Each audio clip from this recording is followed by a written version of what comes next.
So I hope everybody's doing well, and above all, I hope everybody's safe, which is something I've been saying since I started doing this, but now it has a whole different kind of meaning. It's pretty fascinating. I started to do these videos, these quarantine hangout videos. Was the idea that everybody's stuck at home during the lockdown. During We never really had a lockdown, but during the safer at home orders, we were all bored. We were just trying to stay home, stay safe. And the idea for me was, I thought, well, I'll provide, just as a lot of other people have as well, I'll provide some free streaming entertainment to make everybody's time at home more easy to deal with, a time to tune out the news. And of course, now we are in a time where that's the last thing you should do. This is, I thought it was a historic time before, and now we're in a whole different world compared to the last time I went live. Of course, last night was our eighth straight night of protests. It was the first time it was fairly peaceful, which was great. Hopefully, that's a change that we will continue to see coming.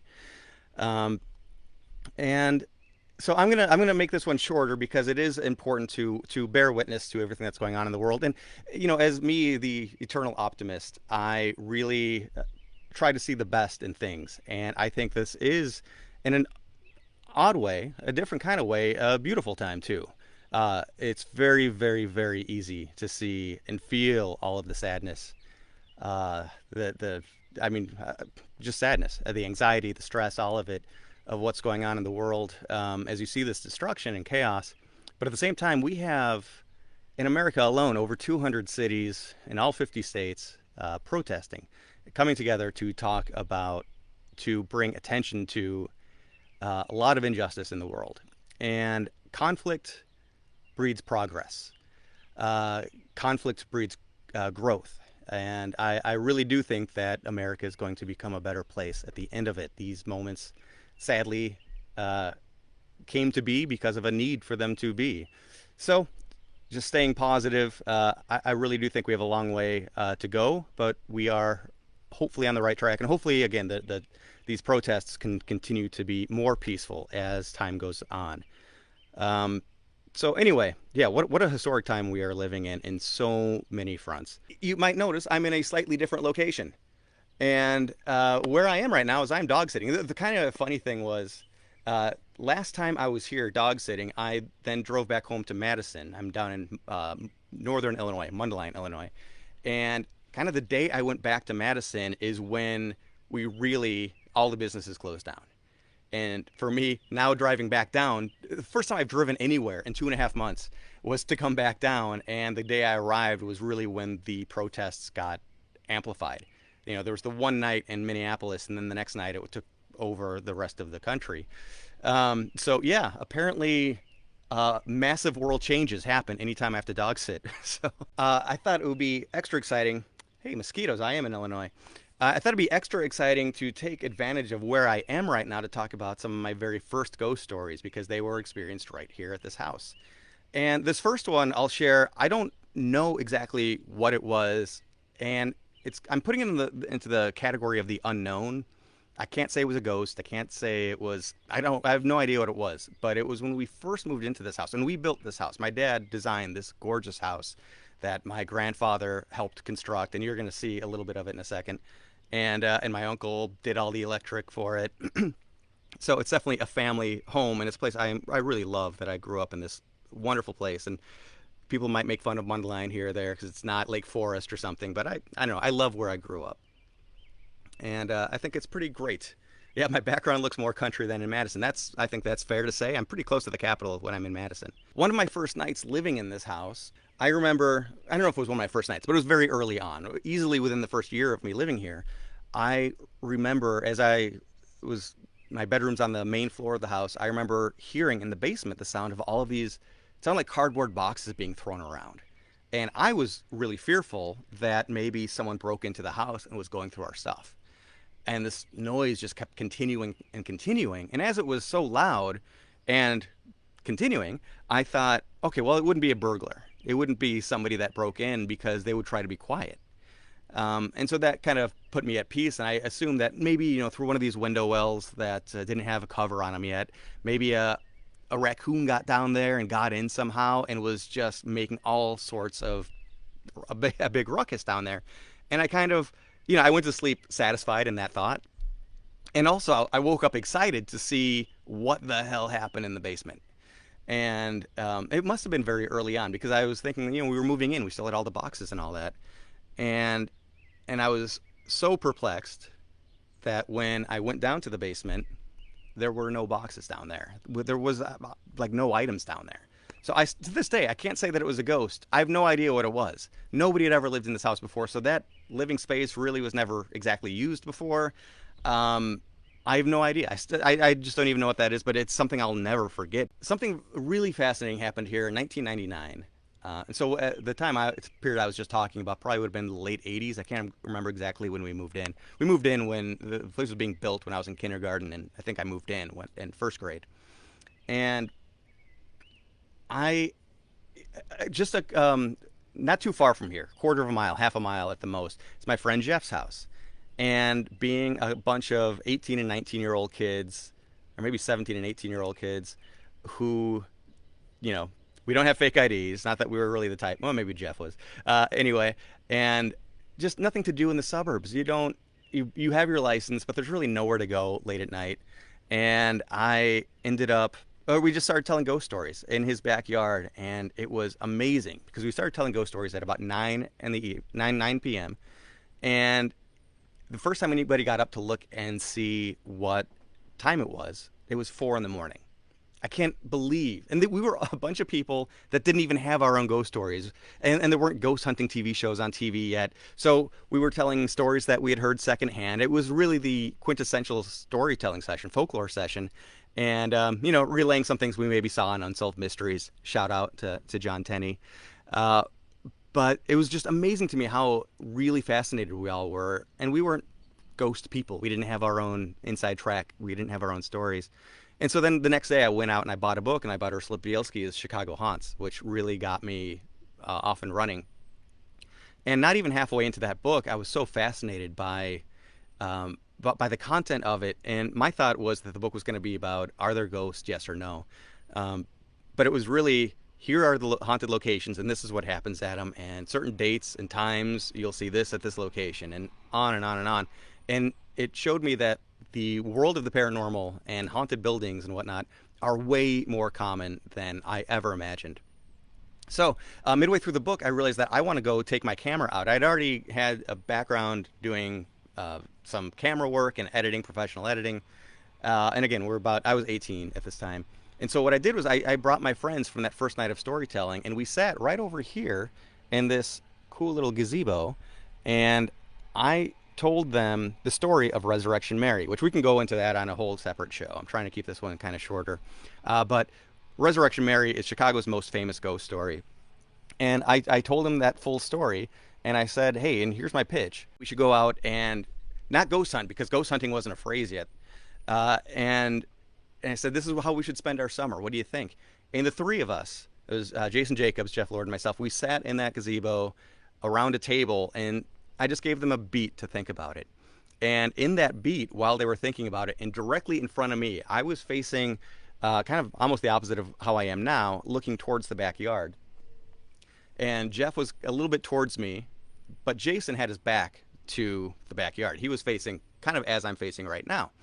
And what happened is right over the tree line, just barely over the treetops, a bright white ball appeared.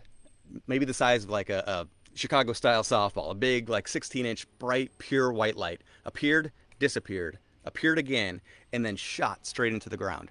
So a couple things about that. One, at first blush, you would wonder, like, is there something going on in the sky, in space, something atmospheric? But then when it shot down, you could see that it's actually in front of the trees, and of course, then it disappeared into the ground. And then we had another beat of, what the hell was that? And so, I said to Jeff, did you see that? Did anybody else see that? And the really interesting thing was that, yes, Jeff was facing the same way he saw it. I'm going to pan over, just so you know.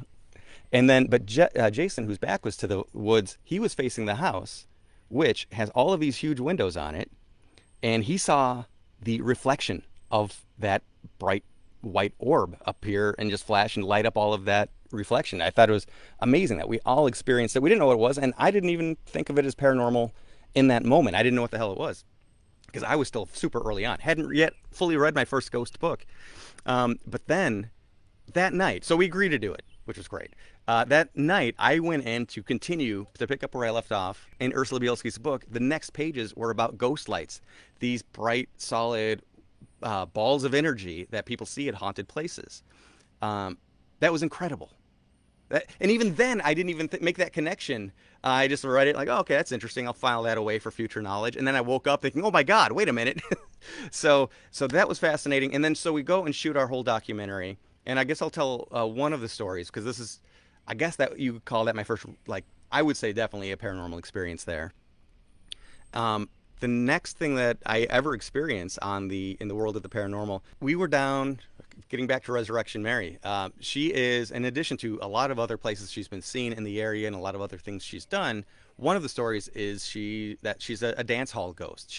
People will actually spend the evening dancing with this woman, and then politely offer a ride home, and she will then vanish from people's cars. Sometimes she'll just vanish from the car while they're driving. Sometimes she will ask for the driver to pull over in front of Resurrection Cemetery, which is where the nickname comes from. And she'll say something cryptic to them, like, I need to go, and where I go, you cannot follow. The perplexed driver's just hanging out, like, what? And then they'll see her leave the car, walk up to the front gates, walk through the gates, and then disappear on the other side. So we went to the Willowbrook Ballroom, which is one of the places that she's been seen. And being 18-year-old filmmakers, we didn't call ahead. We didn't line anything up. We just, seat of our pants, we got down there. And unfortunately, it was closed. So we couldn't go in. We couldn't see the place for ourselves. We couldn't interview staff. All we could really do was peer into this building from the outside. And I'll be honest, this darkened building that had such a long paranormal history that dates back into the 1930s, maybe 20s. Actually, it was 90 years old when it burned down. So extrapolate this. I guess it was 80 years old, or 70 years old, because I've been doing this a long time. We walk up to the building. I was full of trepidation, and you couldn't, the huge plate glass windows at the front of the building, and so you couldn't really see in unless you walked right up to it and then cupped your hands around it to try to block out the street lights and whatnot. And it's at that point I saw movement through the darkness, and I completely froze, thinking that, God, something's in there.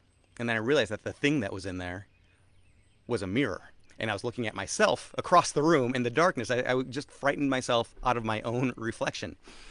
So then in that moment, I turned to Jeff and Jason and just had to explain how I just got frightened by my own reflection. And as I'm telling the story, I turned to them, knock, knock. Too loud. And especially you think loud, big plexiglass, not big picture windows, too heavy knocks on that resonates, that booms. And it was right at ear level, or at least that's what it felt like to me. I about jumped out of my skin because obviously it wasn't them. I was looking at them. I didn't do it. I would have felt it if I was talking with my hands so much that I banged the window. And also, there was no curtains. You could see that nothing was inside that could have bumped it. I don't know what it was, but I learned a couple of things in that moment. One is that you can't plan for what's going to happen when you're going to encounter a haunting. Because the big question is, who is this woman that is Resurrection Mary? Who was she in life? And I always thought, like, I'm going to go down there. If I make contact, I'm going to ask her name. And rational thought was gone when those knocks happened. And the other thing I noticed was that if you are trying to elicit a response, be relaxed, which is very hard to do. It's so counterintuitive to the fact that you are at a place that is scary, to then let your guard down. But nothing happened when I was all tense and freaked out. But as soon as the ice was broken and I was hanging out with my friends talking, that's when some action happened. So that's what I've always tried to bring with me as I continue to go to different places. Take a moment. I'm going to tell one more story that actually bookends this whole thing, as far as where I am right now. So that ghost light seen over the treetops, we've never seen anything like that before. Again, I moved in here in first grade, and this was after high school at this point, the summer after high school. I've never seen or experienced anything like that. And the last day of shooting, something interesting happened. So for the documentary, this is back in 1999 still. So when we're out there with our night vision cameras going through these cemeteries and haunted churches and whatnot, it's not always clear exactly. We didn't have the presence of mind to like set up for a host segment and explain things and then do a wrap up on the spot. So as I edited this project, I realized that we should actually have a conclusion where we sit down and kind of recap each location and what we experienced there. And so there was a good portion of things where we did with all three of us on camera, and then two shots of the two of us talking, and then single individual shots where we could talk about individual things that we experienced. We had the 3-shot first, and then I brought it down to Jeff and I let Jason come outside. Jason and Jeff are smokers, so naturally they came out onto the deck to have a cigarette. When Jason walked out, he saw the light. I'm getting it backwards. It was Jeff first, and then it was Jason. So Jeff came out. He thought he saw the light, but he wasn't totally sure about it. And then next, I released Jason, and he came out to join Jeff. Jeff heard the door open, so he turned to see him, and he turned to see Jason go, "Oh, there's the light." So Jeff's back was to it at this point, but Jason saw it. And then finally I got done with the solo shots I needed of myself, and I came outside. I stepped 1 foot onto the deck, and boom, there was the light over the treetops. And same exact thing happened. They heard the door open, they turned to me, and they saw my face, and they said, "You saw it too, didn't you?" It was so wild. We've only seen that on the first day we decided to do this documentary and on the last day of shooting. And I've never seen it since. So something important really there. Some spirit guide maybe was telling us, to go on this path. And obviously I did this. I didn't think it was going to be my career. I didn't think it was going to be something I was going to be doing for 20 plus years as it is right now, from 1999 to today in 2020. We are going to do something a little bit different next week. We're going to have a lot of fun. It's going to be great. We are going to have our first ever guest on, and I definitely want to make it very interactive. The great thing about working in the paranormal, I think anytime anybody goes on some journey where they want to study a craft or learn about something, you think I'm going to be working on just this one thing, but then to really be good at it, you end up learning all of these other disciplines. Like if you want to be a camera operator, you end up learning Photoshop skills and maybe even web design because you have to build a site for it. So you end up learning all these other things.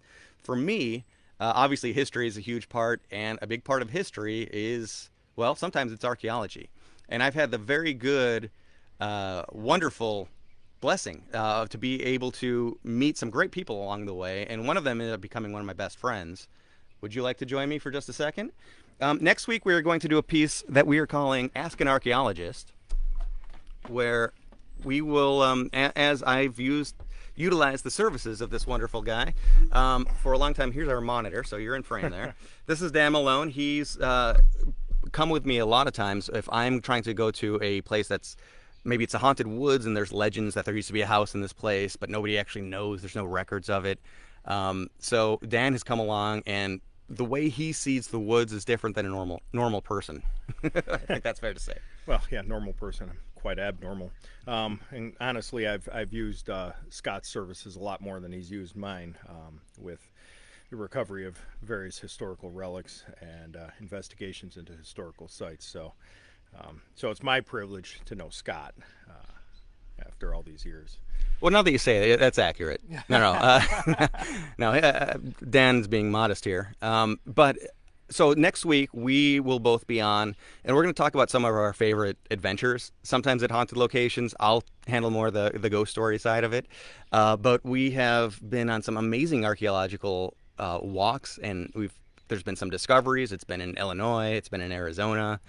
And again, like I said, I brought him out to haunted locations because I've needed help, and we've been able to find things that I don't think I would have found on my own.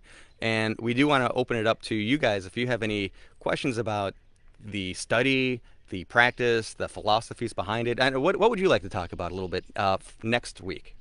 I mean, and Scott knows this very well, but my interests vary between here and in Africa. So, but it's always going to probably come back down to, I don't know, I guess we can discuss the biggest thing we've done together, which was Robinson. Yeah. And the work that we did to help the family restore heritage and memory to the cemetery, the Robinson family cemetery site. So that would be an interesting story. Can't get stopped talking about it anyway. So No, it's really a magical place and a wonderful person, Mr. Alexander Robinson. So it's always good to tell his story. And I've said this on maybe my first broadcast that for a long time for me that was the most haunted location, as far as well, in some ways the intensity of the hauntings, but also in the fact that I would have paranormal experiences there probably 75% of the time I was there. And it was almost regular. You could almost just bank on it. You're going to go here. You're going to experience something probably more than 75%. But then since continuing to do this work and work with the family and all that, I haven't had a paranormal experience there in ages. So I don't know if maybe now, hey, he's cool, he's on the inside, or if hopefully we brought some peace to the family with some of the work we've done. you never know. For those that go out to investigate or even look, please keep in mind that it is a cemetery and respect must be given at all times, and the family is there. And I'm not talking about 6 feet under. I'm talking about the family, the native descendants. They still go to that cemetery, and they hope that everyone who goes in respects their wishes to do no harm to the site. So I'm just going to go mention a couple of comments, address, I should say, a couple of comments that came in recently, and then we're going to sign off. But Ayla asked, how can you see the documentary that came out in 1999? I'm going to be putting it up in pieces because we go to a bunch of different locations. So I'm going to be posting that probably closer to Halloween, but on YouTube for free. I think I'm going to record some intro segments, but I'm going to post this stuff and make it available for everyone for free. It's wild to see some of these places have changed, in some cases a lot. As we always talk about in this world, one of the great things about doing these paranormal investigations and study is that you get to visit these historic sites that sometimes get bulldozed over, and sometimes it's just moments later. I mean, you're sometimes the last people in these places. And hello to Amelia. Thank you so much for joining us. I always love to shout you out. And speaking of YouTube, Amelia just posted all 10 of her episodes of her quarantine storytelling Tuesday nights on her YouTube channel. And Max said that a visit to Lake Geneva Delavan is in order, and I fully agree. I'd say you're the best. Amelia. Sorry. Dan says hi back. And Max is saying hi because you were a wonderful guest on the Fantastic Story Society podcast. On that note, I haven't promoted it much because it's been a bad time for promotion, but I'm going to say it here because you guys are already here, so you're in. Our interview, Max, Tim, and I, we interviewed John Ronson, who, holy hell, this guy's got a million stories, including being tailed by the Bilderberg group, infiltrating, we'll say, the Bohemian Grove, that secret society up in Northern California. So we talk about conspiracy theories and stuff like that. It's a really great episode. And I was going to post the next episode, which is, again, one of my favorite ones. It's with Kathy Kressel, who runs the Haunted Rockford tours, and she's a librarian out there. She's just an incredible storyteller. Head on over, look it up on Facebook here, Fantastic Story Society. There's a Facebook page. Give it a like. But everybody, I love y'all. Thank you for joining. And, well, you want to sign out? Thank you for joining us. Good night.